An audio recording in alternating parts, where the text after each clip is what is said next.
gracias a todos por los que estáis aquí, por supuesto a los ponentes. Bueno, antes de nada, deciros que la siguiente mesa, la de proyectos, no va a haber descanso, va a ser directamente esa, ¿vale? Para los que estéis interesados en proyectos que son muy interesantes, pues que no hay pausa, lo siento mucho.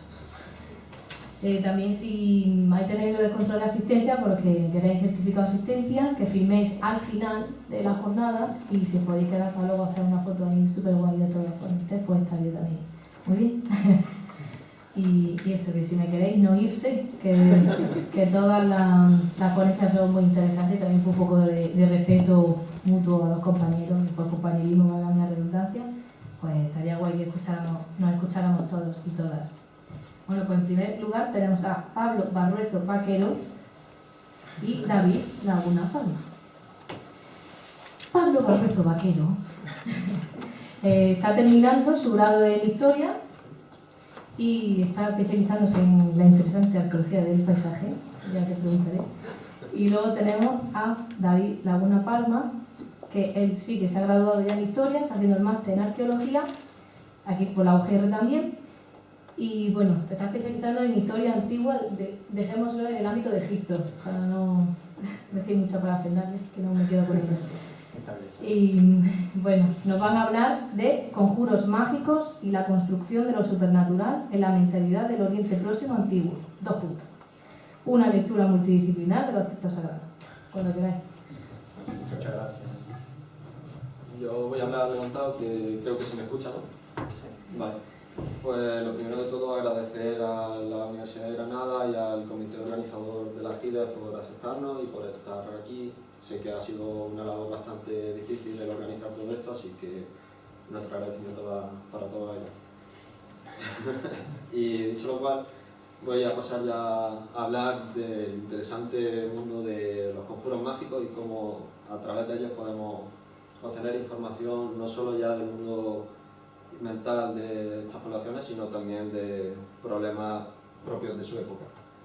Por ello, lo primero que queremos decir o aclarar es que nosotros no nos vamos a centrar tanto en el misticismo que hay detrás de los conjuros mágicos o el romanticismo que siempre genera, como puede ser a la hora de, por ejemplo, en esta imagen, crear música, álbumes de música, sino que queremos ir más allá y centrarnos dentro de lo que es la problemática más histórica, es decir, lo que nos quieren decir a nivel antropológico de estas personas, qué problemas afrontaban en sus vidas cotidianas, qué miedos tenían, qué no comprendían y cómo le daban una explicación y, sobre todo, qué luchas de poder había detrás de todos estos textos mágicos.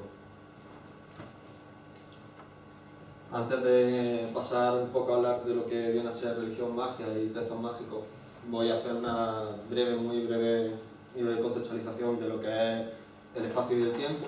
Por una parte nos vamos a mover en lo que es la zona mesopotámica y sirio-palestina, que es una zona bastante compleja porque normalmente se suele unir un montón de características de una cultura a otra, porque se van sobreponiendo unas a otras en el tiempo y dentro del mismo espacio geográfico, cuando realmente a lo mejor debemos de hacer pequeñas distinciones a la hora de hablar de lo que viene a ser de la cultura babilónica, de la cultura asiria o de culturas más arcaicas como vienen a ser la sumeria. En este caso partiríamos de lo que es la cultura sumeria, pasando por el imperio acadio y después el imperio babilónico y asirio con sus manifestaciones posteriores de imperio neobabilónico y neoasirio. Por otra parte, en la zona sirio-palestina lo que tenemos es durante el segundo milenio antes de Cristo una confederación de tribus bastante amorfa, por así decirlo, en donde no podemos hablar de reino en ningún sentido. También tendríamos por otro lado a los filisteos dando vueltas siempre por ahí con los misterios a nivel historiográfico que generan. Y a partir ya del primer milenio antes de Cristo vamos viendo cómo existe cierto tipo de organización política, pero no podemos hablar por ello de reino ni nada por el estilo, porque al hacerlo estaríamos incurriendo en un error historiográfico de corte historicista y no podríamos seguir tampoco lo que cuenta al pie de la letra la Biblia en este sentido. Por otra parte, nos vamos a ver también en el contexto de Egipto, que a grosso modo, y simplificando bastante, se puede dividir en 3 etapas, que son Imperio Antiguo, Medio y Nuevo, y en el que veremos una serie de avatares y evoluciones bastante grandes y que mi compañero se encargará de explicar más en profundidad. Pasando ya a lo que viene a ser más temática de religión, de magia y demás, creemos necesario que es importante conceptualizar qué es magia, qué es religión, si tienen interrelación, si una cosa es parecida a la otra o si no. En este sentido, nosotros partimos de la lectura del antropólogo Malinowski, quien nos hace una distinción, por una parte, de lo que sería la religión y por otro lado, de la magia. Nosotros no estamos de acuerdo con él y pensamos que la religión es el fenómeno que engloba absolutamente todo, es, por así decirlo, un sistema mental de creencias, mientras que la magia sería una manifestación más de la religión. Por así decirlo, la religión podría dividirse en 2 esferas, una que podríamos llamar más teórica, en donde estarían todas las cosmogonías y todos los mitos, y otra más práctica, en donde entrarían todos los ritos y todo lo que viene a ser la magia. Igualmente, creemos que esto puede ser más complejo todavía, ya que en las diversas culturas en las que nos movemos, ninguna tiene ninguna palabra que denomine religión. El concepto que nosotros tenemos ahora mismo como religión, que lo hemos heredado siempre del cristianismo. Por eso muchos autores, y aunque relacionados con el ámbito, digamos, más del norte de Europa o más escandinavo, prefieren hablar para sociedades que no tenían palabras que denominasen religión, prefieren denominarlo como un sistema mental de creencias. Con lo cual, la cosa sería más compleja de lo que aquí nosotros incluso podemos llegar a profundizar. Ahora ya sí vamos a pasar a hablar de lo que viene a ser la magia y sus conjuros, que si bien es cierto, como decía al principio, que existen distintos conjuros, que existen distintas creencias de que se puede inferir en un mundo supernatural para cambiar el mundo factual a tu favor, lo que realmente podemos ver va a ser luchas de poder y sacerdotes intentando controlar a la población.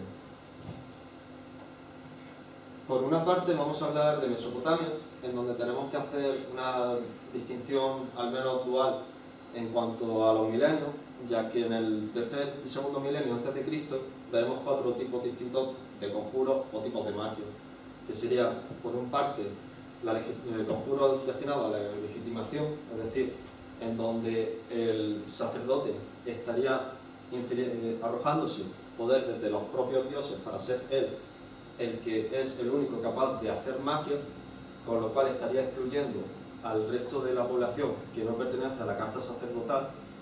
Por otro lado tenemos conjuros profilácticos destinados a la prevención de ciertos males, ya sea en el presente o ya sea en el futuro. Por otro lado tenemos los conjuros que normalmente se denominan Marduk-Ea.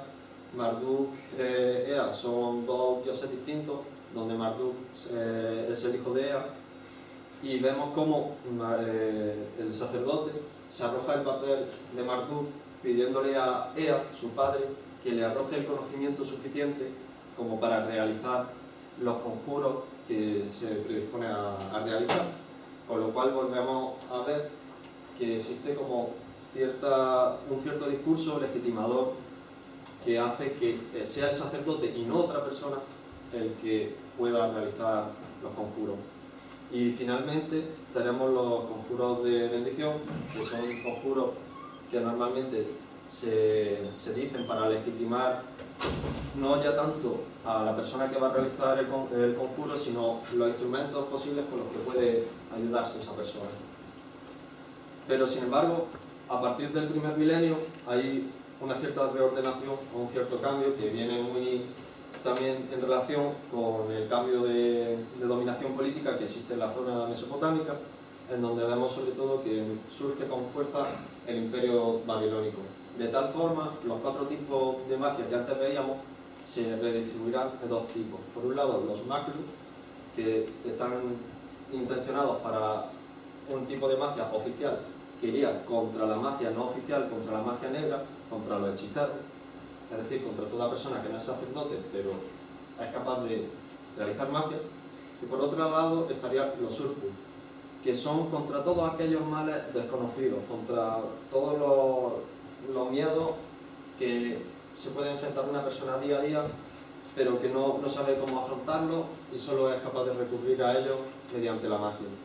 Con lo cual, lo primero que tenemos que denotar aquí es que lo único que nos están hablando es de luchas de poder por un lado y por otro lado de que lo que reflejan son los miedos, la angustia del día a día de todas estas personas.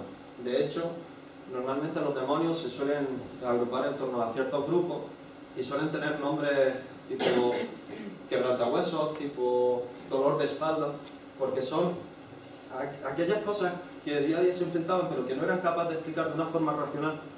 Tenían que recurrir a la magia y a lo supernatural, a lo mental, para explicarlo.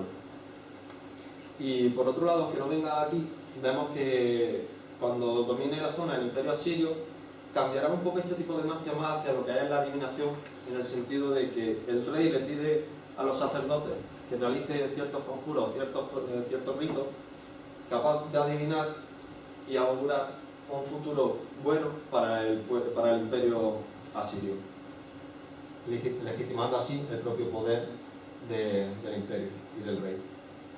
Aquí no hay tiempo para ponerse a leer todos los textos que traemos, así que simplemente un poco remarcar las ideas que ya he anunciado, que tenemos textos de legitimación, que lo que vienen es a legitimar el poder de los sacerdotes, otros profilácticos, que intentan no curar miedos del presente o del futuro, que siempre son la magia negra o la hechicería, es decir, aquellos conjuros mágicos que se realizan fuera de la órbita del propio poder, marcando así una distinción entre lo que sería la magia oficial, la magia buena, de la magia no oficial, de aquellas personas que se intentan arrojar un poder que realmente no son capaces de tener. Por otro lado están los textos de Marduk Ea, en donde el mago, que es un técnico oficial, pues está arrojando también la autoridad por parte de los dioses para ejercer ese tipo de conjuros, y los de bendición, que bendicen los instrumentos con los que puede hacer un conjuro. Y finalmente, una de las cosas más curiosas que vamos a ver de aquí en adelante es que existe una confusión entre lo que es la magia y lo que es la medicina.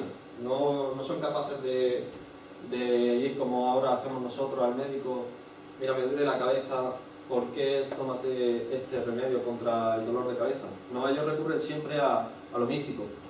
Me duele la cabeza, es porque le he tenido que hacer a lo mejor mal a algún dios que desconozco y que no sé realmente qué mal es, así que por favor dame un conjuro para cambiar mi mal o mi dolor de cabeza. O por ejemplo aquí, como es un conjuro sobre la bilis, incluso problemas más relacionados con lo que es problemas más mentales vienen a resolverlo también a través de la magia, como se ve en esta tablilla, en donde, según los expertos que introdujeron la tablilla, dijeron que a través del texto la concepción babilónica de la epilepsia se concebía como algo supernatural, más allá de lo explicable por la ciencia. Ahora cambiamos hacia la zona sirio-palestina, en donde vemos también un cambio en la cultura material. Si antes eran escritos en tablillas, ahora lo veremos sobre todo los conjuros escritos en distintos cuencos, en distintos vasitos. Aquí vemos también un cambio en el sentido de que hay mayor tendencia hacia la adivinación. Una adivinación que puede ser real o no real, pero sería el rey el que tiene el mayor poder, al menos a finales del segundo milenio antes de Cristo.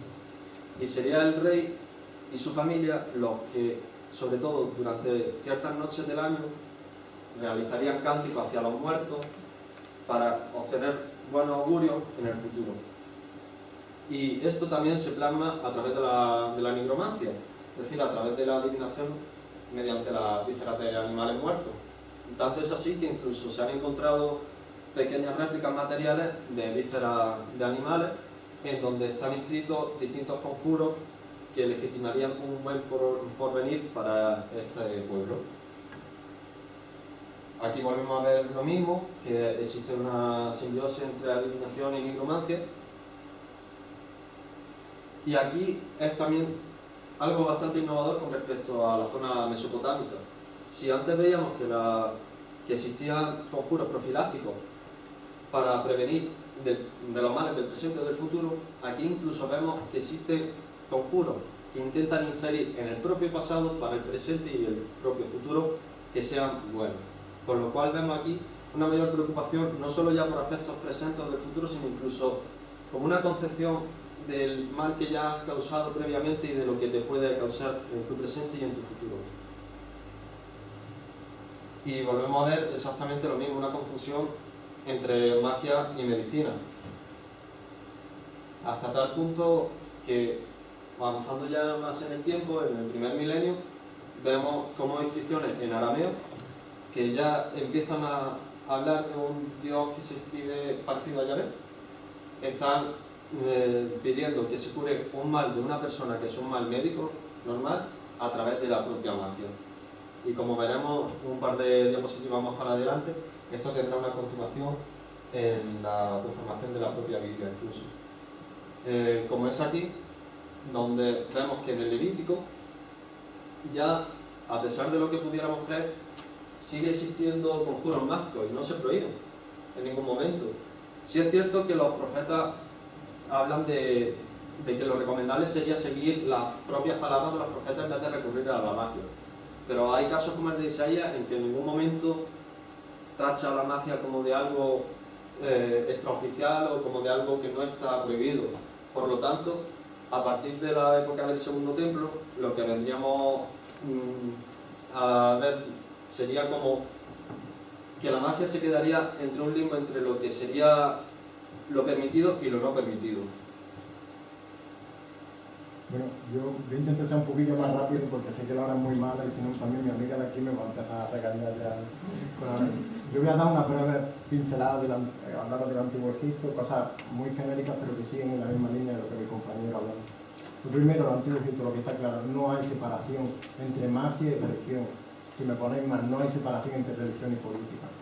Lo que sí va a caracterizar sobre todo al mundo egipcio es la vida ultratumba. Va a marcar cada uno de los aspectos de esta, desde arquitectura funeraria a los textos de las pirámides, y posteriormente a los textos de los sarcófagos, y como vemos aquí, el libro de los muertos, el juicio de Osiris, todo va a tener un fin único, un objetivo final, que va a ser la buena vida del difunto en el más allá. Pero lo que venimos a hablar aquí es de magia. En el sentido de magia en Egipto, el término se conoce como Heka. Es tan importante el término de magia en Egipto que incluso en el propio ideario, ¿no?, de la mitología egipcia era una de las fuerzas que el dios generador usó para crear el mundo, con lo cual entendemos cuál es el significado de la magia en el Antiguo Egipto. Pero claro, estamos hablando de una religión de magia desde el poder, parece una religión oficial, ¿no?, que en cierto modo como que fundamenta el estatus de dioses, faraones, incluso a las élites, pero claro, Egipto es mucho más que eso, ¿no? Hay una gran masa de población que también tiene inquietudes, que también tiene miedo y que también busca respuestas.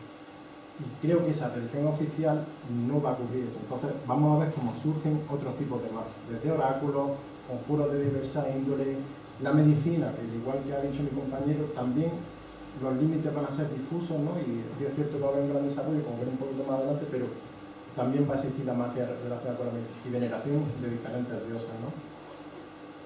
En este sentido, quiero dar un ejemplo, ¿no? Porque siempre, muchas veces, hombre, de sobra conocido de Medina, pero siempre Egipto, ¿no?, se asocia a las tumbas de los grandes faraones, el probado de los trabajadores del Valle de los Reyes. Pues se han encontrado en muchas de las capillas funerarias de estos obreros, pues fórmulas, inscripciones en los que a modo de oración dan gracias por que se le ha curado una pierna o porque tiene tal inquietud, y creo que es interesante remarcar ese ejemplo, que a lo mejor no es el que se nos suele contar siempre del Antiguo Egipto.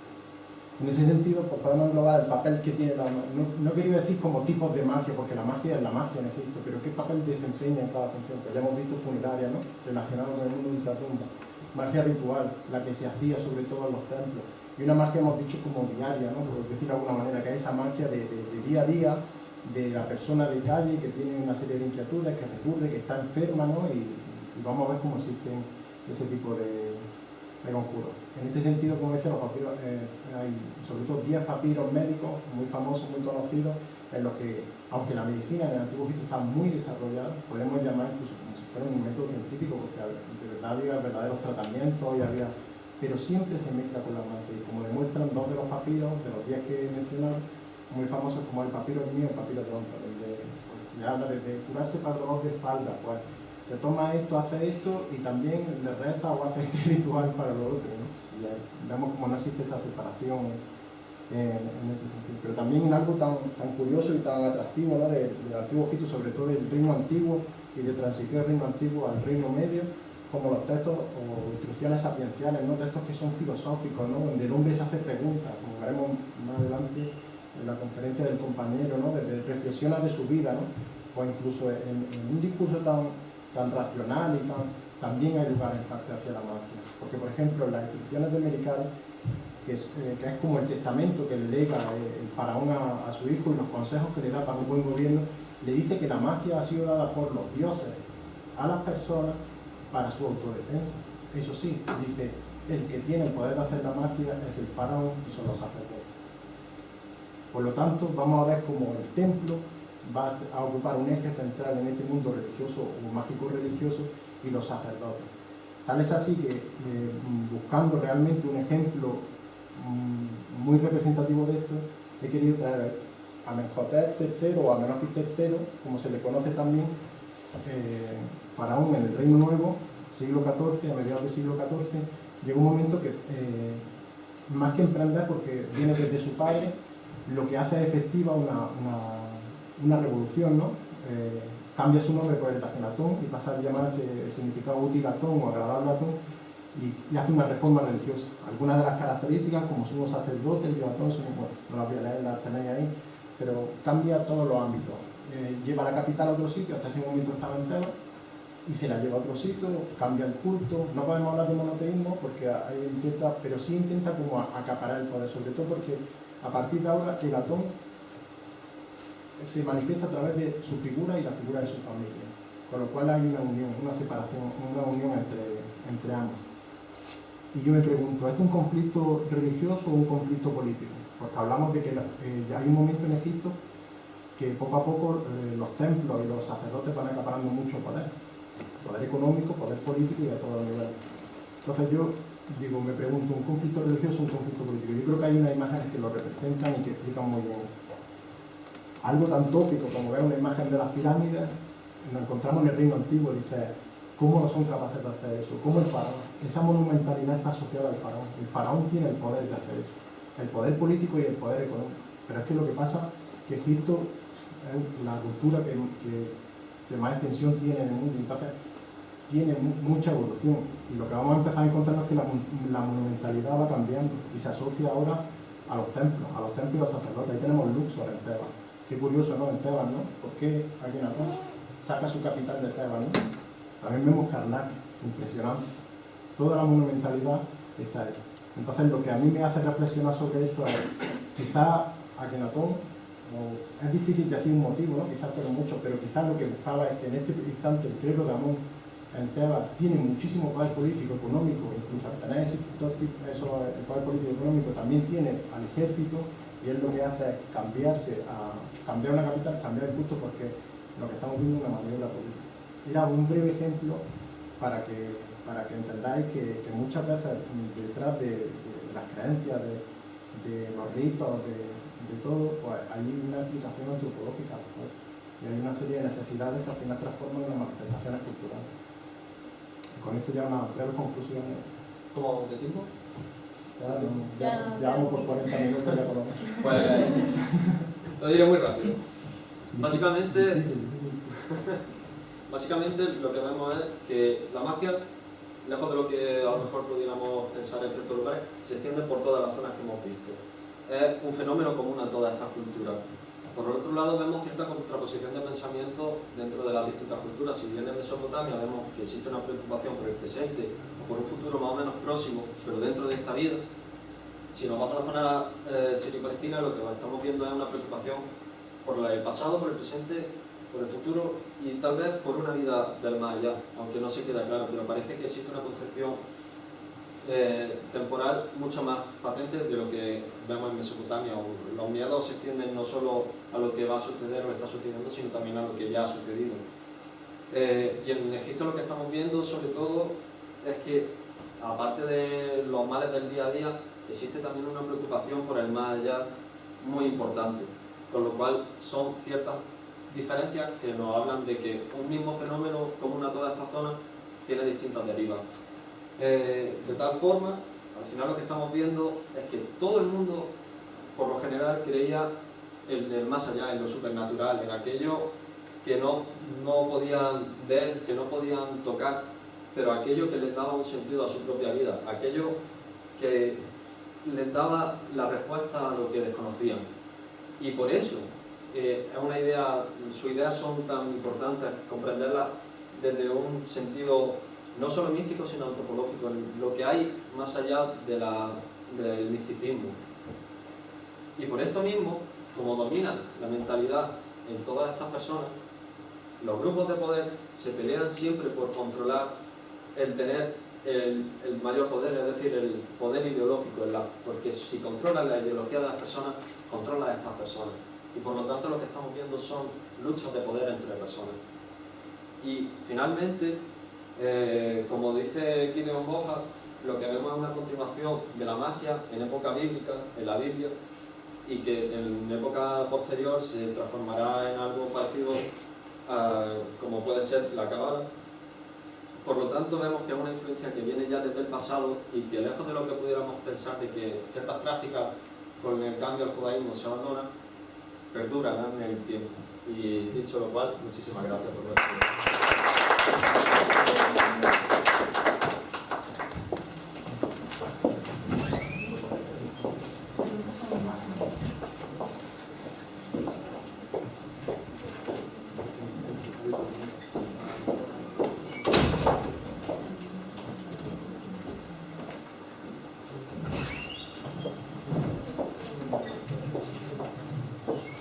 Pues muchas gracias a Pablo y a David.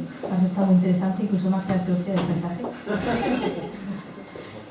Y ahora tengo aquí a Yolanda Collado Moreno, que ha estudiado más años que yo he vivido, porque es licenciada en Historia en la Universidad de Málaga, ha hecho máster en Arqueología, actualmente es doctoranda en Ritualidad Funeraria, y para más INRI, está haciendo simultáneamente el máster en Antropología Forense. Toma ya. Entonces Yolanda nos va a hablar de las fuentes epigráficas en las cámaras funerarias fenicias, la protección mágico-religiosa del más allá.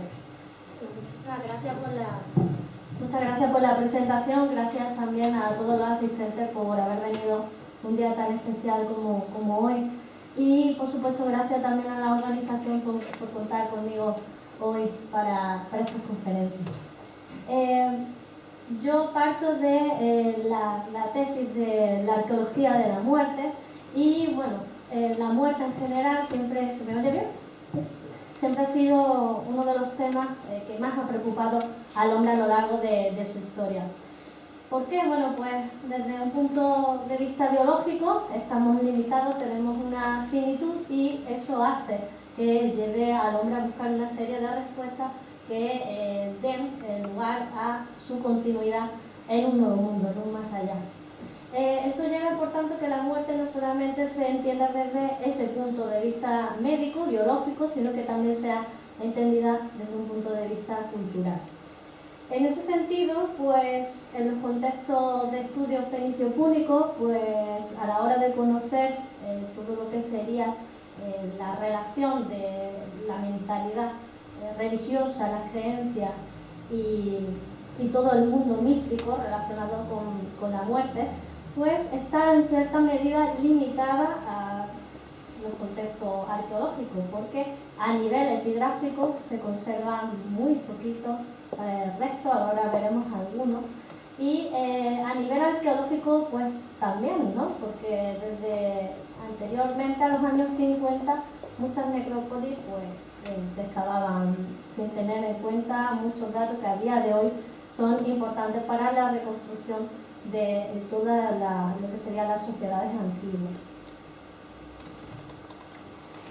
Todas estas limitaciones no quiere decir que como arqueólogos, como historiadores, no podamos acceder al conocimiento de las sociedades pasadas.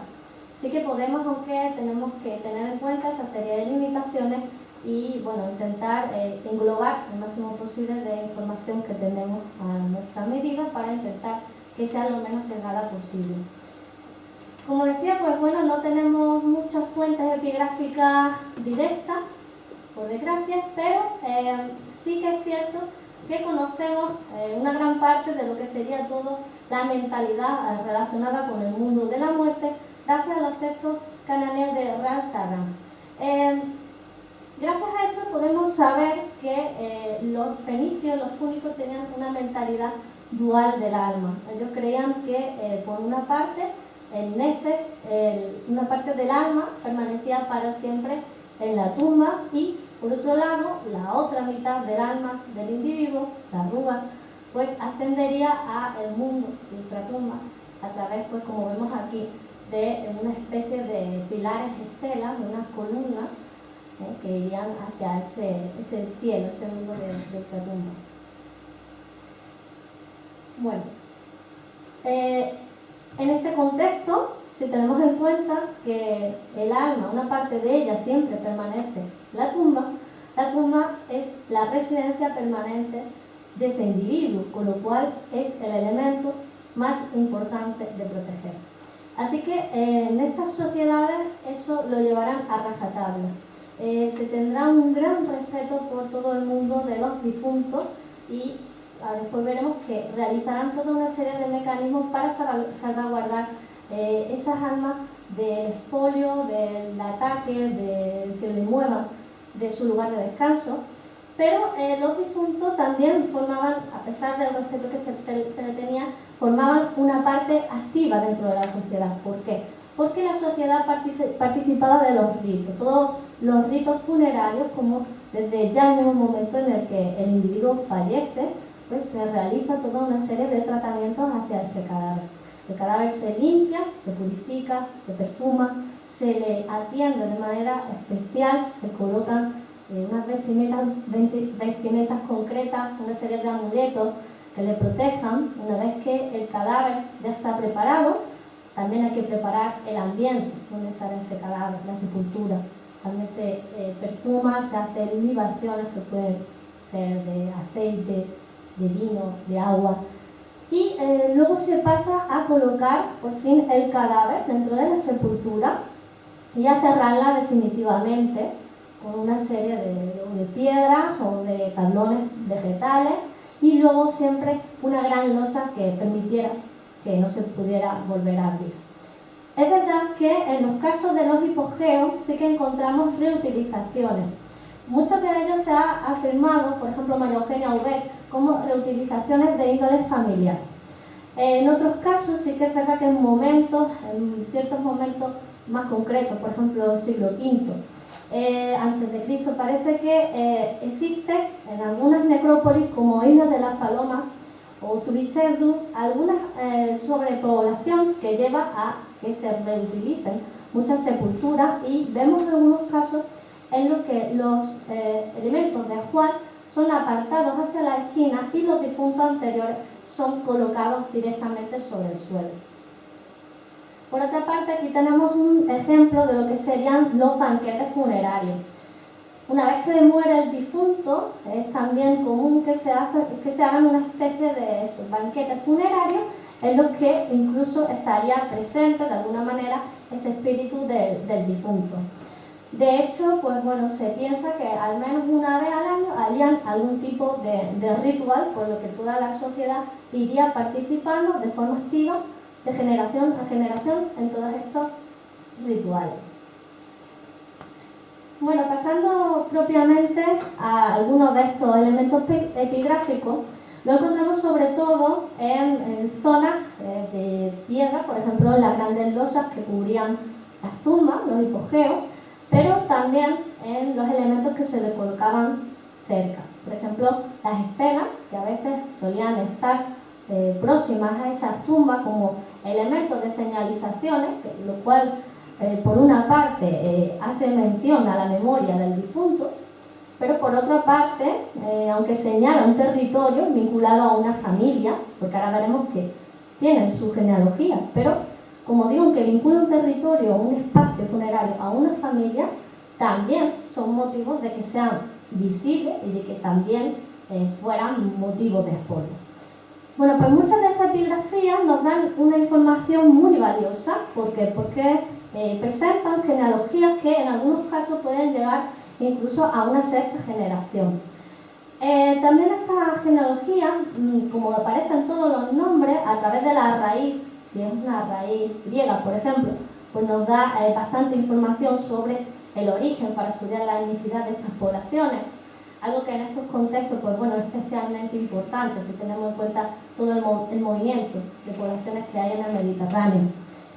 Por otra parte, es unido a los análisis antropológicos físicos, pues bueno, sí que nos permiten cotejar este tipo de información epigráfica con análisis de ADN. También tenemos informaciones de profesiones. Por ejemplo, tenemos la primera tumba de Silobet, mercader de la ciudad. Pero no solamente eso, porque también nos permiten ver algunas de las advocaciones a los dioses que ellos tenían, lo veremos en algunos casos concretos, y es muy interesante cómo en el caso del estudio de las mujeres, por ejemplo, la genealogía, cuanto fuera una tumba masculina, sí que aparece toda su ascendencia por línea masculina. Sin embargo, en el caso de las mujeres, pues nunca aparece su línea paterna, ¿no? Así que si la mujer está casada, lo que aparece es la línea genealógica de su marido. Si no está casada, la que aparece es la línea ascendente de su padre, nunca de una mujer. Pero sí que tenemos algunos casos que podemos saber algo más del papel de la mujer en esta época. Por ejemplo, gracias a este sarcófago del rey de Biblos, pues él menciona a su madre como sacerdotisa de Astarte. No es el único ejemplo que tenemos que menciona a las mujeres relacionadas con el sacerdocio de esta diosa, la diosa Astarte. Y además es muy importante esta diosa en el ámbito de ultratumba, porque ahora veremos el sarcófago de otro rey, de Tamnil, y en él también se hace una advocación a la diosa Astarte.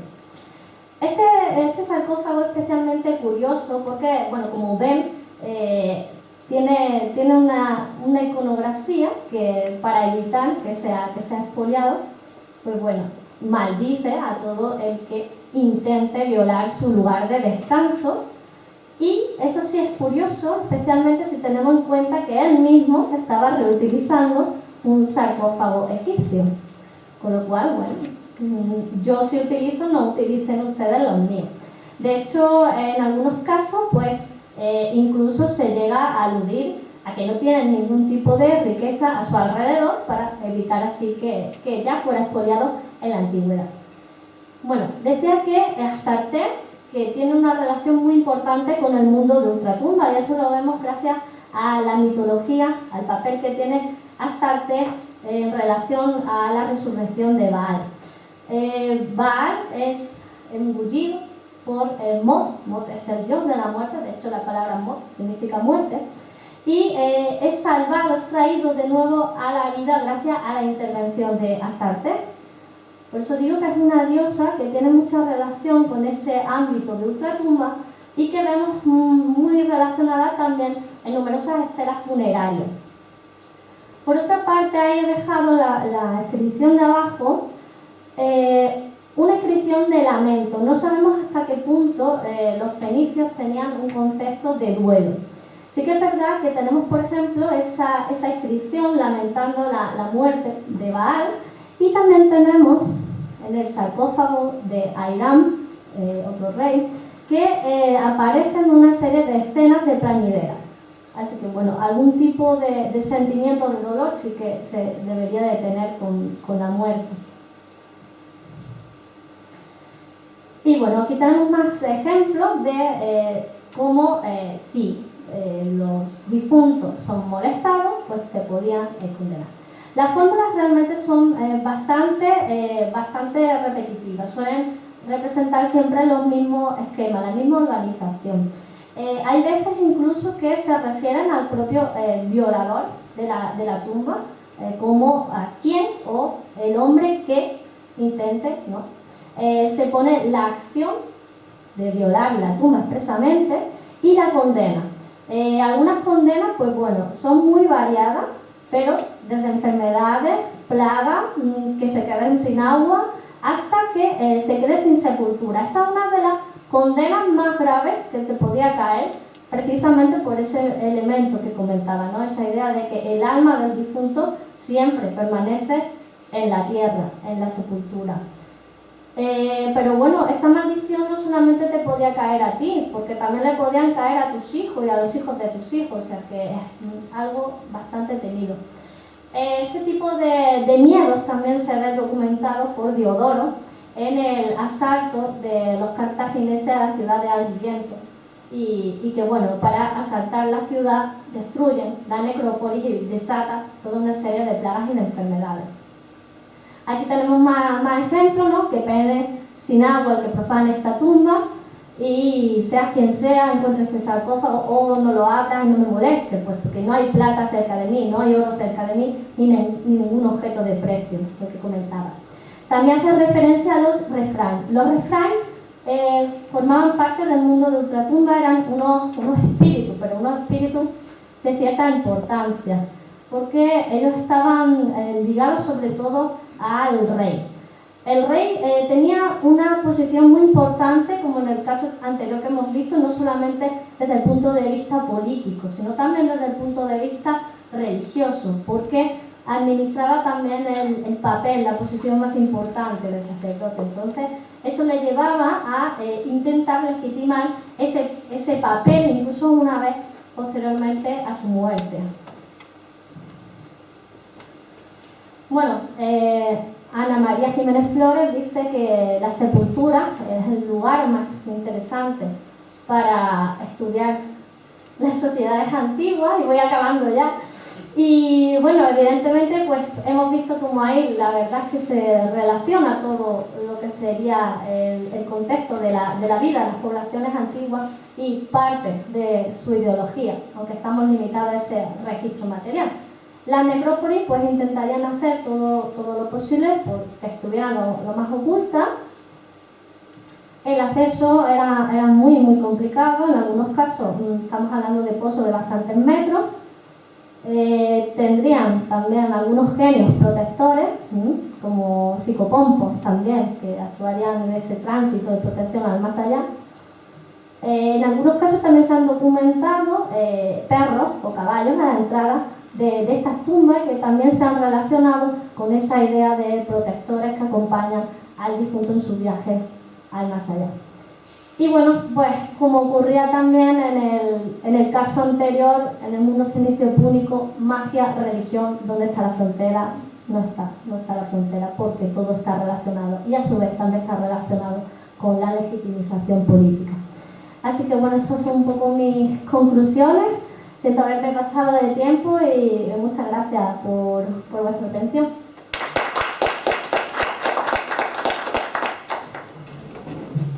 Muchas gracias, Yolanda.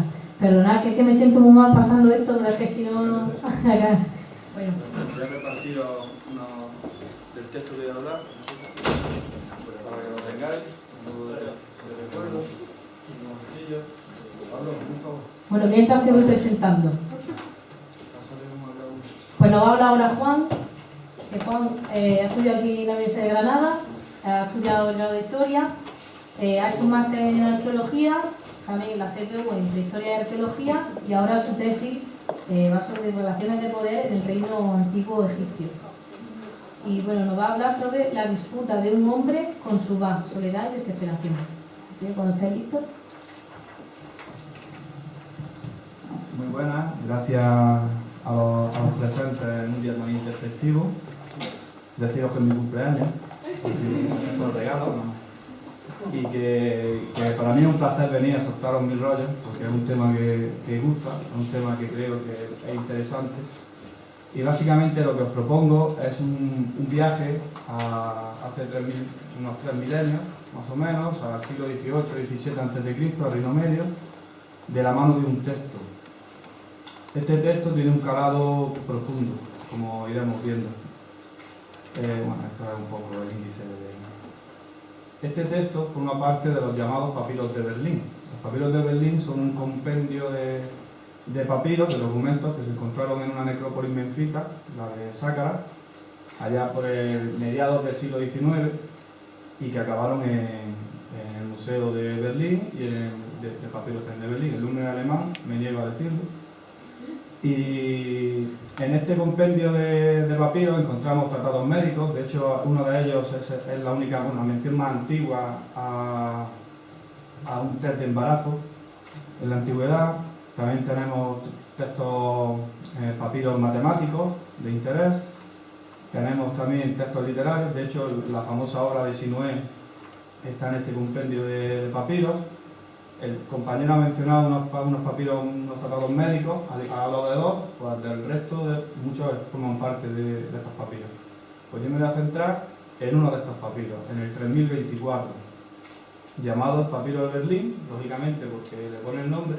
Tiene una historia muy curiosa además, porque esto lo compra Lepsius en el 1843, no se sabe de dónde, y se lo lleva a Alemania. De hecho, ahí tenemos una cronología más o menos. Se cree que está entre los reinados de Senusret o Sesostris III y su hijo Amenemhat III, que estamos viendo que es del siglo XVIII, siglo XIX, siglo XVIII a.C., que son textos antiguos y para los que no estáis muy familiarizados con estos temas, incluso os va a resultar sorprendente. De hecho, quiero leer textualmente lo que dice el mismo museo sobre este papiro. Dice: alrededor de 1850 a.C., un poeta anónimo escribió un texto en su rollo de papiro, que parece casi moderno en contenido e idioma. El texto se hizo famoso bajo el nombre de la conversación de una persona cansada con su bajo. Trata de un momento crítico en que prevalecen el egoísmo y la codicia. Y lo más importante para mí es, en este diálogo se refleja si la muerte autodeterminada es una salida.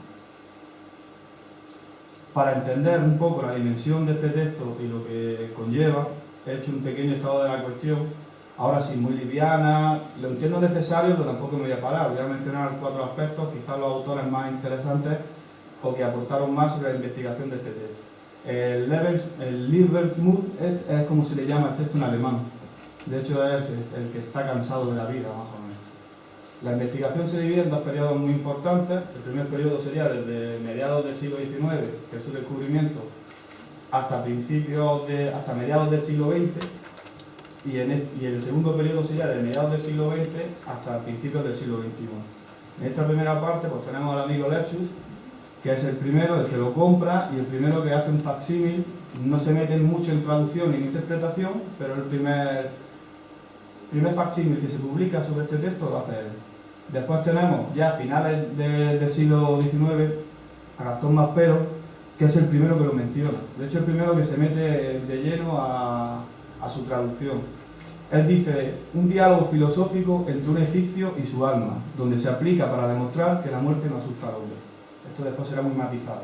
Esta es la primera interpretación que se hace a nivel académico. Después tenemos, un año después, el gran traductor.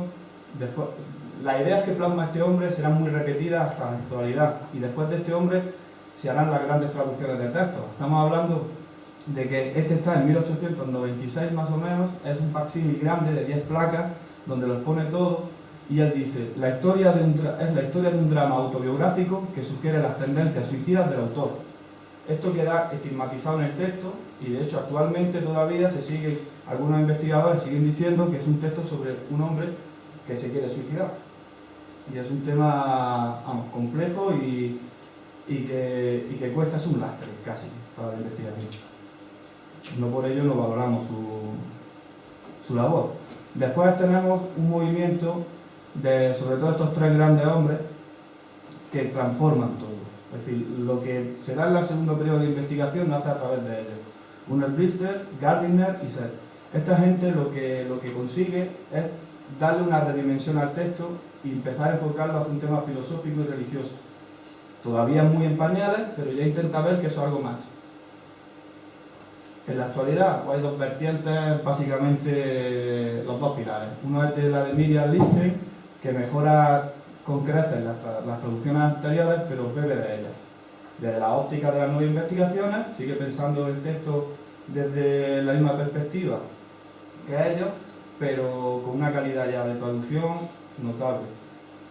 Y el amigo Assmann, que cambia. Este amigo redimensiona el tema de la investigación porque le mete un calado pesimista, tanto en cuanto transforma la hora de estudiar los textos egipcios, porque lo redimensiona en un contexto histórico, le mete la línea directa a nivel de la mentalidad y a nivel religioso, pero siempre superpuesto a la comparación y contrastación con otros textos de la época o de temática parecida.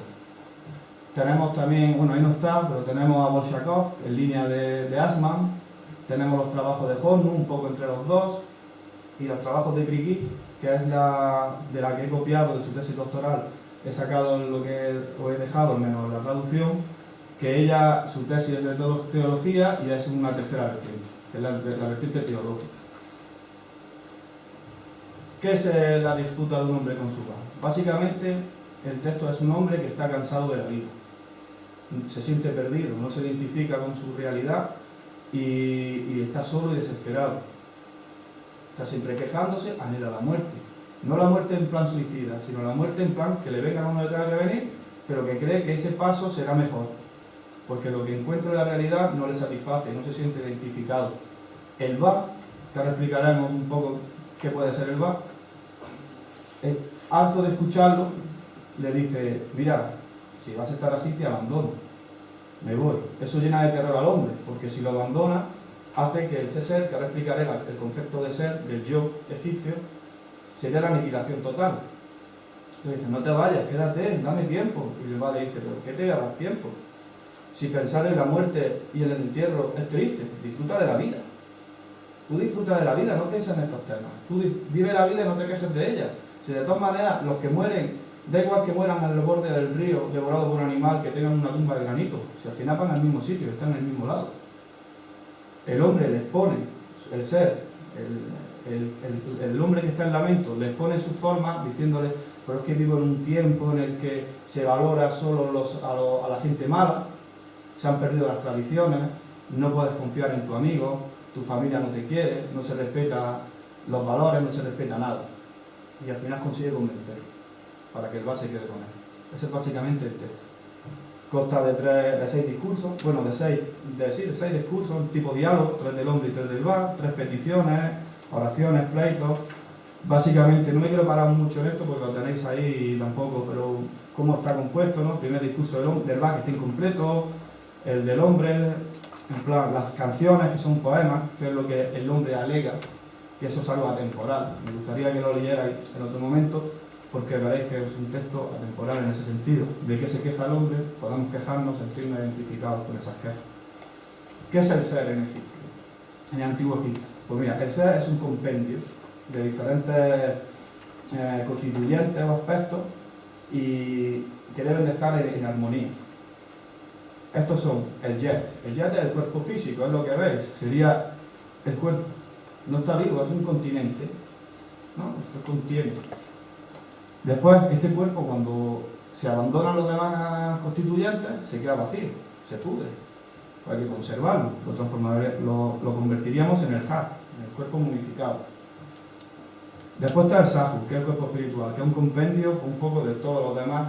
Es decir, es como decir genéricamente todo lo que rellena el Yet. El corazón. Esa es la sede de los pensamientos, del conocimiento. Los egipcios consideraban, en vez del cerebro, era el corazón. Por eso conservaban el corazón, por ejemplo, el cerebro no lo conservaban. El Ka. Esto hay que entender que esto es muy complejo, que actualmente, desde que se conoce hasta la actualidad, es un tema de debate. Yo lo estoy haciendo de manera más clara, más fácil, para que podamos entendernos y yo pueda explicarme.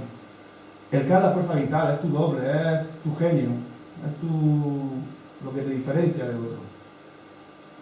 El Ba, yo lo hablo como alma. Gente no está de acuerdo, ahora expondré, pero ahora después hablaremos, pero es el alma. El Ren, el nombre. El Sheu, la sombra. Aquí tenemos una representación de sombra. Los egipcios entienden que todo ser tiene su sombra, está ligado a nosotros, por lo tanto forma parte de nosotros y da su importancia. El Aj sería la unión entre el Ka y el Ba. Y si le juntas el Segen, que es la fuerza, y la predestinación, por decirlo así, juntaríamos el Sa. Y ese Sa metido dentro del Yer hacen al Ser. ¿Qué es el Ser? Pues el Ser, el Yo, es el que posee, el que gobierna, el que controla todos estos constituyentes que hemos visto, toda esta acumulación de diferentes aspectos. En este sentido, en la vida normal, la vida cotidiana, pues el equilibrio está más o menos bien. Pero hay momentos en la vida cotidiana en el que todo esto está sacado, creo que entendáis, del texto y de otros textos parecidos. Es como puedo sacar del texto cosas que nos den a entender la mentalidad de esta gente. Pues en la vida cotidiana hay momentos en los que este orden se puede alterar. Uno de ellos puede ser el amor. Ellos, los egipcios, hablan de la enfermedad del amor o del desamor. Lo tienen como un periodo de debilidad. También del terror extremo. También de los delirios de la vejez. También hablan ellos como un momento de malo. Y también puede ser el momento de cuando estás solo, cuando tienes la soledad, cuando estás desesperado. El Ba, pues aquí pongo, el Ba es la parte de la persona que se mueve libremente, capaz de conmutar entre mundos diferentes. Es decir, esto es un poco una descripción sin llamarlo alma. Él no es la persona, sino su representante. Lo conocemos como su alma. Lo llama, aunque Brigitte, por ejemplo, en su tesis expone, el Ba no tiene nada que ver con el alma, ni implica una dicotomía cuerpo y alma. De hecho, dice, el ser humano no entra en contacto con su Ba, tras la muerte por la supervivencia del ser. Ella le da una explicación teológica, no es el momento de hablar de ella, pero diferente, paralela. El sentido de la vida. Pues el sentido de la vida para el egipcio, básicamente es llevar el orden, es decir, yo uso aquí un concepto de Asman, que viene de la antropología, que es el tema de la comunidad constelativa, el tema de una constelación, todos vivimos encadenados en una comunidad, la comunidad nos encardina como individuo. Por ser el egipcio se sentía así. Y sentía que él, incluso él, en su ser, era una constelación de otros componentes. Entonces, si las relaciones estaban bien, el egipcio tenía sentido. Pero si esas relaciones en la comunidad se rompen, esos lazos se rompen, esas interconexiones con la gente y con tu realidad se rompen, en esa soledad, para ellos es aberrante. Desaparece, pues se desaparece el sentido de la vida. De hecho, hay una frase egipcia, un proverbio que dice que dice, uno vive si uno es dirigido por otro. Es decir, la necesidad. Esto hay que entenderlo desde la perspectiva de una sociedad que construye el concepto de persona, de individuo, desde el constructo de pluralidad, de comunidad. Cuando todo esto falla, se puede llegar a negar la muerte. Parece chocante, pero no es la muerte como que ellos quieran la muerte. De hecho, los egipcios a la muerte la temen. Mut, la palabra egipcia, temen la muerte. Pero en un momento dado en el que su realidad no les hace a ellos sentirse identificados y solos, pueden esperar la muerte de manera que pasen a una vida mejor. De hecho, siempre se entiende, se le carga el San Benito de que los egipcios viven para y por la muerte, y no es así. De hecho, la mastaba significa la casa para la eternidad, pero un egipcio se siente a gusto en la vida. El problema es cuando no se identifica en la realidad, cuando se siente solo, sobre todo en momentos de crisis, que es cuando uno habla consigo mismo. De hecho, en el texto vemos que tanto el Ba como el ser anhelan en un momento dado la muerte, pero de forma diferente. El Ba lo que quiere es decir, bueno, si te quieres morir, pues vámonos ya. Yo me voy ya y te mueres, pero no vivas la vida, los años que te queden, deseando estar muerto. Pues entonces no tiene sentido. Y el hombre dice, no, dame tiempo. El hombre lo que le pide es tiempo, porque no tengo mi tumba. No tengo un heredero o heredera que haga mis ritos, que me prevalezca en la memoria. Yo necesito tiempo. Y al final llegan al acuerdo, pero son dos concepciones diferentes. Es interesante que este diálogo mire como en sí mismo una disputa de decirle uno por otro lado, carpe diem, de los que se van no vuelven y no sabes qué va a haber, y da igual tu tumba, y otro que vive en la tradición, que es el ser. De hecho, al final se hacen las paces y se esperan. Es decir, el Ba se espera que el hombre muera de viejo, es decir, anhelando la muerte, pero no desde el suicidio. Y ya así para terminar rápido, cuando hablo de un texto actual me refiero a que en los momentos de soledad y desesperación buscamos cobijo y esperanza. Es lo que vemos en este texto. Miramos nuestro interior, hablamos con nuestro alma, nuestro corazón, nuestra conciencia, llamadlo como queráis. Miramos nuestras tradiciones, nuestros cultos, buscamos la explicación. Miramos al pasado y al futuro, porque el presente que tenemos no nos gusta con otra perspectiva. Incluso podemos llegar a anhelar la muerte, como un descanso, como un paso a un estado mejor. Por eso ya, a nivel de conclusión, decir que el egipcio no se siente extraño en la vida. De hecho, no anhela la muerte. Si la anhela es por un periodo, por algo, por un momento de crisis. ¿Qué es lo guay? ¿Qué es lo que recoge este texto? Que no es lo común. Que ellos lo ven como algo negativo y peligroso, lo pongo en rojo por lo mismo. Porque ellos lo que quieren es estar en el mundo. Digo, de hecho, la religión egipcia, religión entendiéndola como dominio, como poder, de hecho hay varias vertientes de religión, ya lo han hablado los compañeros, no voy a entrar, es estar vivo, es sentirse vivo. Y de hecho el problema básico en este texto es lo que hace el individuo con su propia soledad. En este sentido, la religión que nos da a entender el texto, la religión de la gente de pie, bueno, de a pie, que sepa escribir y leer, ya no da a pie, ¿qué hace el individuo con su propia soledad? Esto viene de teología, pero Asman lo recoge en sus artículos, llevado a la egiptología, y me parece muy interesante. Por ello, la disputa, es decir, la respuesta que da la disputa de este texto, de un hombre con su bar, ofrece la respuesta de la religión. Es un asunto siempre de actualidad de las sociedades humanas. Por eso, todos tenemos un bar. Pues no olvidéis, como dice el Yayo, de echarle la cama a los bares, porque como se enfade o abandona.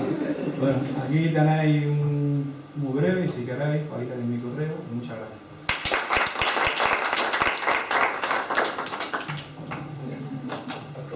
Pues muchas gracias, Juan. Eso sí que es filosofía, no lo de Pablo Coelho.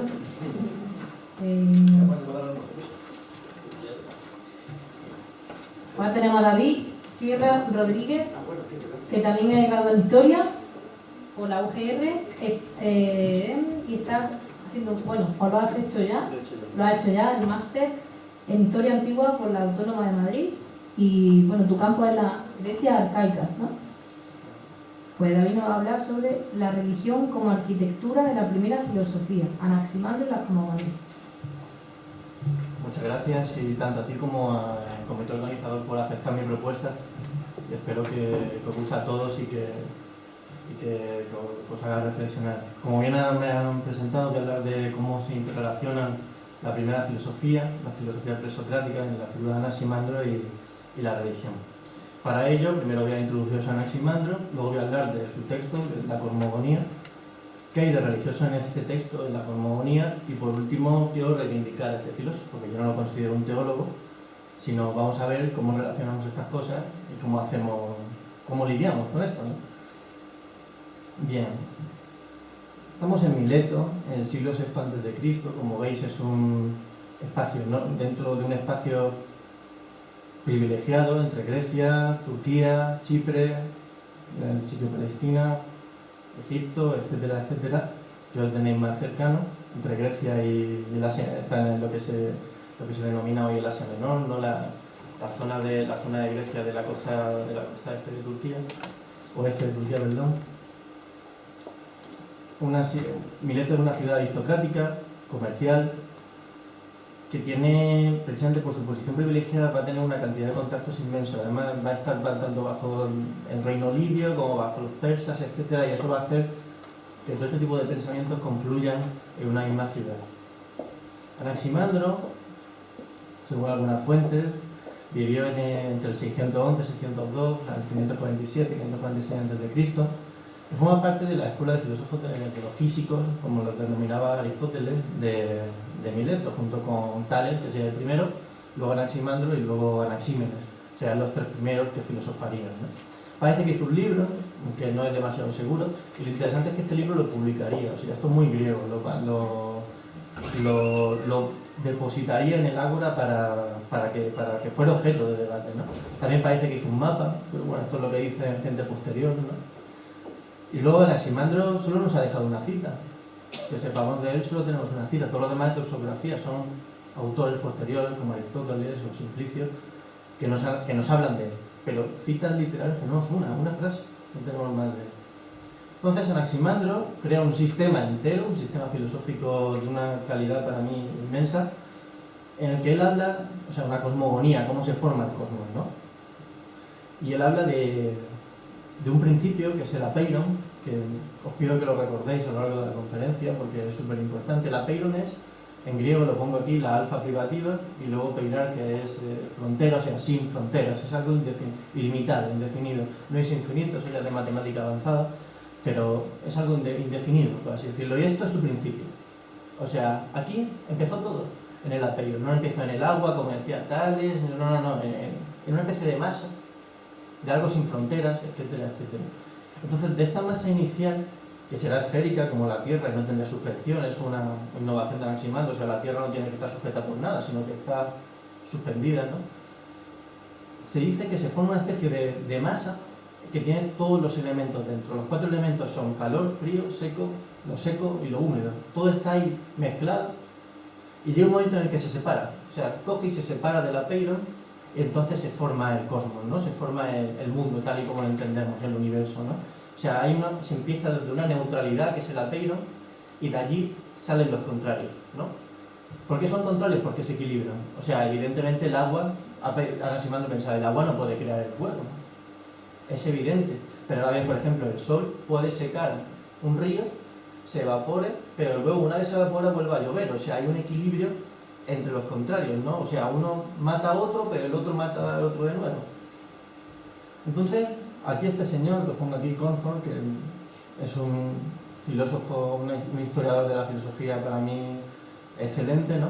En los años 30 llegó a una conclusión, vamos a ver, esta gente no se cae del cielo, o sea, esto no es como las cataratas que se caen de un cielo, ¿no? En los evangelios, ¿no? O sea, esta gente vivía en un contexto y no es normal que de golpe en un momento dado pues se pusieran a filosofar contra un monopolio religioso, ¿no? Entonces, Cornforth lo que dice es que hay una traducción a la physis, o sea, la physis es naturaleza en griego, y él viene a decir que realmente esta gente está haciendo lo mismo que hacía Hesíodo o Homero, solo que con otras palabras. Simplemente, por ejemplo, él dice las potencias naturales, el agua, el calor, antes se le daban nombres de dioses y ahora se le dan nombres de naturaleza. Diversidad de funciones. Antes los dioses, dasmos en griego, antes los dioses tenían unas funciones, ¿no? Poseidón manejaba el agua, etc. Ahora las potencias naturales tienen estas funciones, ¿no? Y por último la generación sexual. Si habéis leído, por ejemplo, la teogonía de Hesíodo, veréis que todo se genera por el sexo. O sea, los matrimonios, embarazos, etc. Pues él dice que es similar. Cómo se separan los contrarios, cómo un contrario quiere a otro, etc. Y hay un texto de Aristóteles muy importante que dice: no hay origen para él, se refiere al apeiron, a lo indefinido, pero sí parece ser el origen de otras cosas, abarcarlas todas y dirigirlas, incluyendo la mente o el amor. Esto es lo divino, pues es inmortal y no envejece, como afirma Anaximandro y otros. Todo lo que os he puesto en griego es importante. Kibernan, aquí lo veis, que dirigir es, estoy en griego moderno, gobierno, el gobierno se dice kibernis, o sea, del que dirige, el que gobierna, ¿no? O sea, y luego dice, esto es lo divino, entonces ellos le dicen neutro, es lo divino, no es el divino, sino lo divino. Ahora bien, no quiere decir que Anaximandro dijera que el apeiron era divino, sino que Aristóteles ha leído a Anaximandro y ve que le da unas características que él piensa que son divinas. Y luego lo que os he puesto aquí, inmortal y no envejece. Athanaton, anolézono. Todos estos dos epítetos son los que mismos que usaban Homero y Hesíodo para hablar de dioses. Y a Anaximandro se lo está dando al apeiron. O sea, ha cogido los epítetos de los dioses y lo ha metido en su naturaleza. Como dijo Anaximandro, prospesin Anaximandros.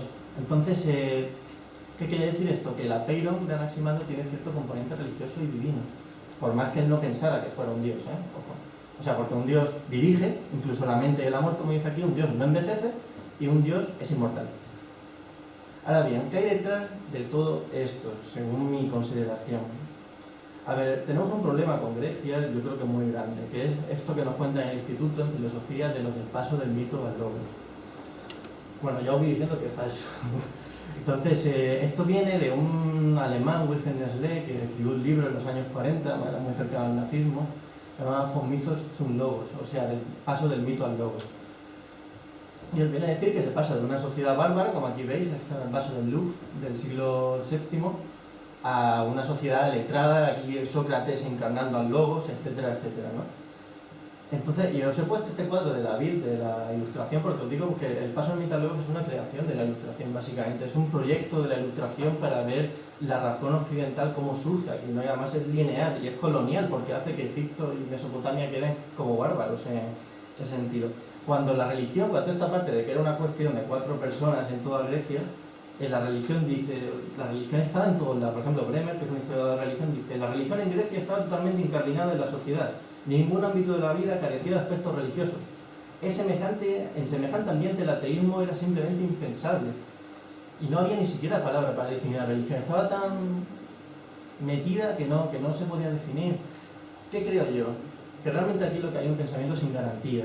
O sea, la diferencia con Anaximandro y con los demás es que hay un conocimiento en sí mismo. O sea, no es un conocimiento práctico para una astronomía, para decirle al rey de turno, a Julio César tal, sino que se piensa por pensar, como hacemos nosotros en nuestra universidad. No, este es un físico teórico muy conocido hoy. Tiene un libro muy famoso, To Explain the World, que viene a decir algo así como que la ciencia griega no es muy científica, ¿no?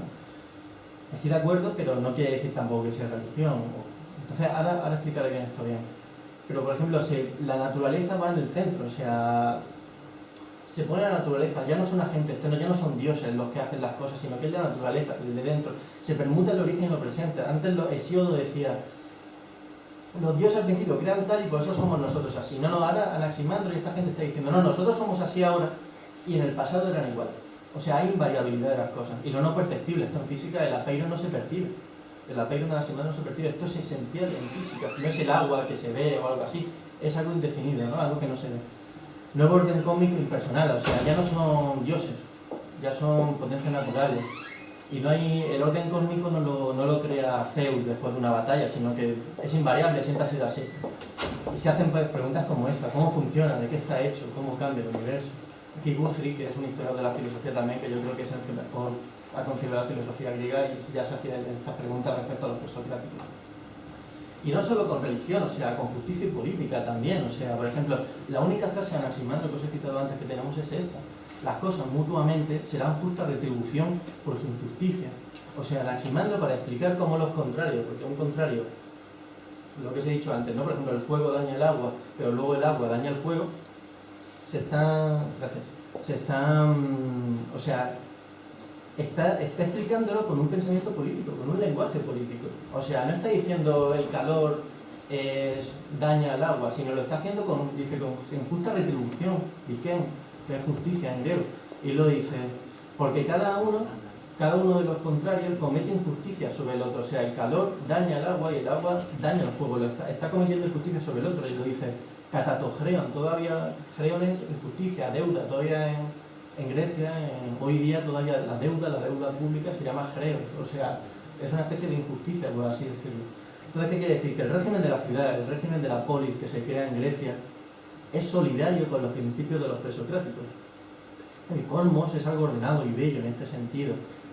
Por eso Bernal decía que la razón griega no era experimental, no era una razón científica, era una razón política. O sea, aquí lo veis, este es un universo de Anaximandro, es un universo matemático, matematizado, o sea, geometrizado. No hay ninguna parte puede hacer daño a otra. Esto ya no es una monarquía de Zeus que daña, sino que todo lo contrario, lo que decía Anaximandro de la justicia del agua con el calor. O sea, ningún contrario puede matar al otro, todos tienen que encajar, y esto es lo mismo que está pasando en la polis, es lo mismo que se está filosofando en el momento. Incluso con influencias del exterior. Aquí tenéis tres helenistas, ¿no?, que han trabajado con Grecia, y entre los tres yo saco muchas conclusiones. O sea, Martin Bernal hablaba del famoso de la Atenea Negra, de que la sociedad griega era básicamente producto de Mesopotamia. Burkert hablaba de la revolución oriental, y Geoffrey Lloyd, que ha investigado la ciencia griega, directamente decía que, o sea, ha investigado la ciencia griega y la ciencia china, y directamente dice en contextos muy diferentes surge la ciencia. O sea, no es algo que los griegos porque fueran más listos o lo que sea. O sea, por ejemplo, la astronomía babilónica es muy importante en Tales, por decir algo. Y luego ya, casi por último, también hay conceptos biológicos en Anaximandro. O sea, es una cosmogonía orgánica, no física, no materialista. Por ejemplo, el gominon, el germen, es eso que se separa del apeiron, que tiene todos los contrarios dentro. Y es una especie de germen, una especie de huevo, como dice aquí, que tiene una membrana, un flollo, O sea, es una especie de cosa circular que tiene una membrana como un huevo y se separa de ahí, o sea, se desgarra, es como que el huevo eclosiona y de ahí surge el cosmos, o sea, tiene una mentalidad biológica en este sentido. Entonces, ¿qué concluyo yo? Primero, que estamos ante un logro epistémico, o sea, no es algo a infravalorar, creo yo. Y luego, lo que yo denomino un sistema polirrizo.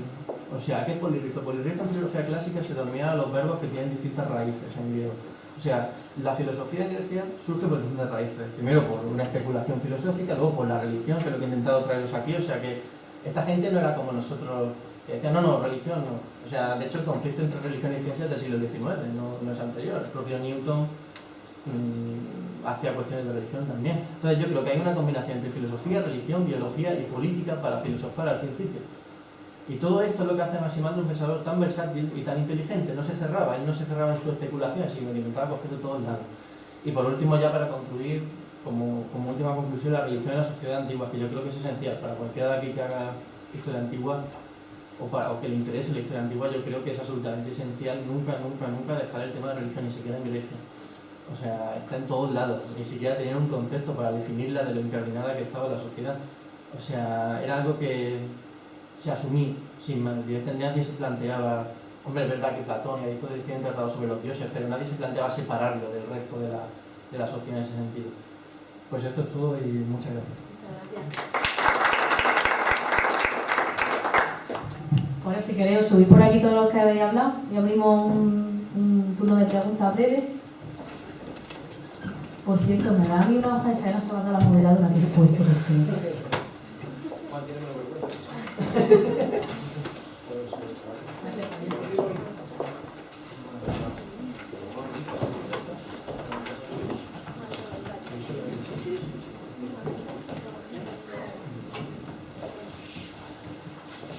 Bueno, muchísimas gracias a todas por hablar hoy. Y bueno, pues una pregunta, sugerencia, reclamación. Vamos a preguntar, ¿estáis Pablo? Anaximandro ya tiene, en el momento de Anaximandro tiene la visión, la cosmovisión del mundo griego, de que Grecia está en el medio y es asimétrica, es decir, las columnas del puesto tanto están aquí como aquí y Grecia queda en el centro. No, eso es posterior. O sea, Anaximandro tiene una concepción del universo, no de Grecia. O sea, él considera una especie de universo geométrico, geometrizado, mejor dicho, que ningún contrario puede dañar al otro, ningún miembro es superior, ningún miembro es monárquico, pero todavía no tiene una concepción geográfica como la que tú dices. Se dice, a ver, esto que os he puesto al principio de lo del mapa de Anaximandro realmente es un mapa que procede de Babilonia, que se encontró después, que viene con un texto que dice algo así como más o menos cómo está ordenado el mundo y se atribuye a Anaximandro. Yo tengo muchas dudas, y en ese mapa también es un mapa del universo, o sea, ni siquiera es un mapa geográfico, de lo que él no intenta situar Grecia o algo colectivo. ¿Alguien más? Pues yo sí tengo, he estado pendiente. A ver, son preguntas cortas. Lo primero, a ver, la vuelta. ¿Los oráculos de los que hablabais se parecen a lo de la Grecia clásica? ¿Están relacionados de alguna forma?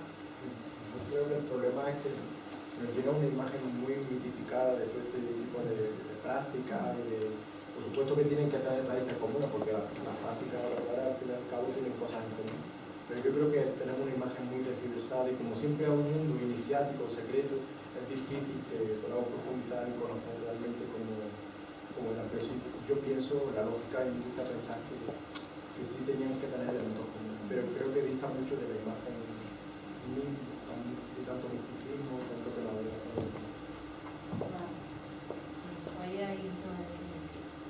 Luego, de la tuya, has puesto una imagen, cuando hablas de, no sé si no recuerdo mal, de Bali, de Mot, una diosa que aparece con, bueno, una mujer, creo que la diosa que aparece, no son pies, son como garras. Sí. O sea que está muy relacionada esa cultura con los animales, las representaciones. Sí, bueno, en el mundo fenicio único hay muchísima relación, pasa un poco con el mundo egipcio, hay mucha relación con los animales. Realmente la religión fenicia, ya desde su origen, el cananeos, incorpora muchas de otras religiones, de la religión egipcia incorpora muchísimo. Entonces, Entonces, realmente Astarte es una simbiosis con otras diosas más de otras culturas. De hecho, ese mito es el mismo que el mito de Isis y Osiris, solo que extrapolado, ¿no? Interesante. A ver, ¿qué más? A mí me gusta también cuando hablo lo de la mentalidad dual del alma, por eso tú, ¿verdad? Lo de que una parte sí que no es que va justo lo de que una parte del alma se queda en la tumba y la otra en la tumba. Hay un juego de palabras bastante curioso. Luego, de la tuya. El hecho de que este hombre escribiera la disputa con el mar y demás, ¿se sabe quién fue? Si fue porque creo que no estaba al alcance de todo el hecho de escribir, ¿no? Yo quiero hacer, respecto a esto, quiero hacer una reflexión que creo que te va a responder y creo que es necesaria, tanto en el tema de religión como en el tema de escritura. Nosotros venimos entendemos nuestra realidad como un estilo de escritura, un tipo de escritura y una religión igual. Entendemos que, por poner un ejemplo banal, Rajoy si hablamos de cristianismo, va a la misma iglesia que tú y lee las mismas cosas que tú y tiene incluso el mismo nivel de lectura que tú. Eso en la antigüedad, o por lo menos en Egipto, cambia totalmente. De hecho, no hay un tipo de escritura. Os he pasado la hojita, si veis, el texto en verdad está en hierático. La traducción en jeroglífico es una traducción artificial de ahora. Porque la escritura jeroglífica es un tipo de escritura que tiene un sentido y un objetivo concreto, y un público concreto. La hierática igual, y dentro de la hierática pues hay escritos burocráticos, por decirlo, otros de contabilidad, otros más a nivel personal, y una persona puede saber escribir solo un tipo de escritura y leer solo un tipo de escritura. De todas maneras, los estudios en el Reino Antiguo, de 1 millón de habitantes más o menos, se prevé que el 1% de los que estaban capacitados para leer y escribir, pero no todos. El tema de la religión es lo mismo. Si no hay una religión unitaria para todo el pueblo en el Antiguo Egipto, hay una religión de las élites. De hecho, de seguro que gente del pueblo llano, cuando entraron a una mastaba de una élite administrativa indiana y del faraón, no entendiera muy bien el tema religioso. Es decir, el tema de la religión de los grandes templos no estaban puestos para el pueblo llano. El pueblo tenía su propia religión. De hecho, hay unos textos religiosos que se llaman la Carta a los Difuntos, que eso habla un poco de la religión del pueblo llano. Son cartas que manda a la gente, a sus difuntos, para que le arreglen cosas. Por ejemplo, fulanito de tal me quiere quitar la casa. Pues tú que estás allí con su padre, en el más allá, habla con él, gestiónalo para que entre en razón esta persona. Carta de difuntos. Tenemos advocaciones, tenemos lo que... Yo he hablado de religión ahí, pero en verdad me refería a todo, porque hemos hablado que la religión no se separa.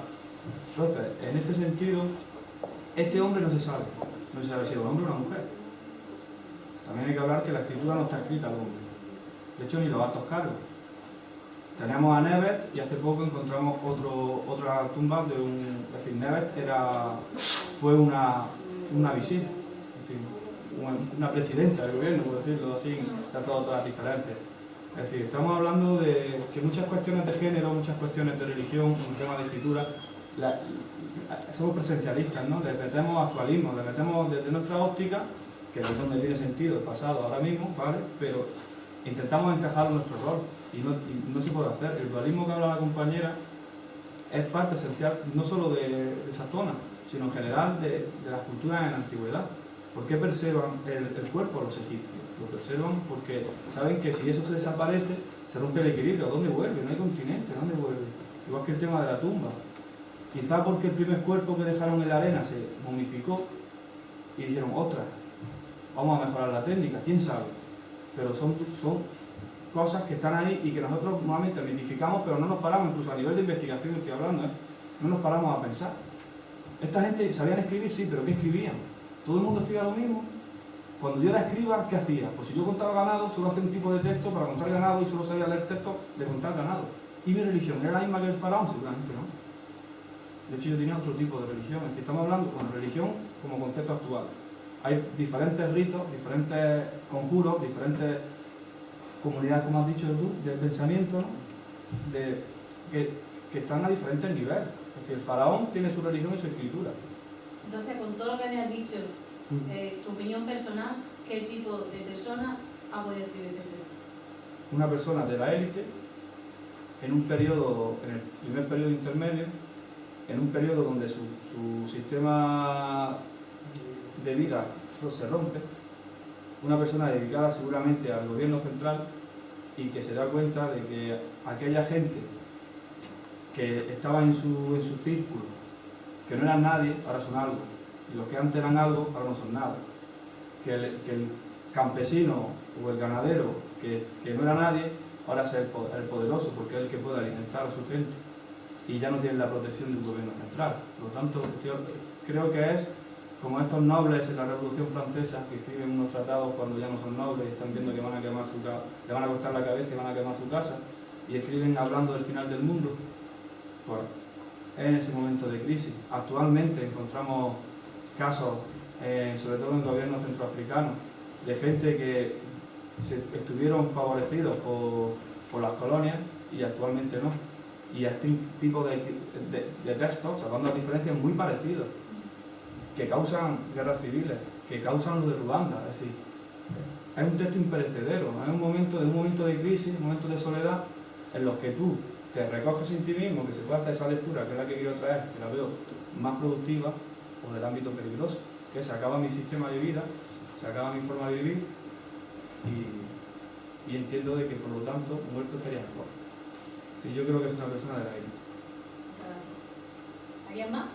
Yo quería hacer un apunte. Me ha encantado todas vuestras ponencias porque creo que es un tema. Yo llevo un año trabajando con una terapeuta que trabaja con diferentes terapias que no son las que están muy vistas. Estamos escribiendo un libro. Llevo un año yendo con ella a diferentes terapias. Entonces, todo lo que habéis contado vosotros es algo que está muy actual, aunque no lo parezca. Las creencias, la magia, el culto a los muertos en diferentes maneras. Y creo que es algo que no es solamente de la religión antigua, sino que es una cultura, pseudocultura o creencias, como quieran llamarlo, que sigue muy patente en nuestra sociedad y me ha parecido muy interesante. Muchas gracias. Bueno, pues muchas gracias a todos los asistentes y por supuesto a los ponentes, y ahora vamos a tener la presentación del proyecto, ¿vale? Que no vayas.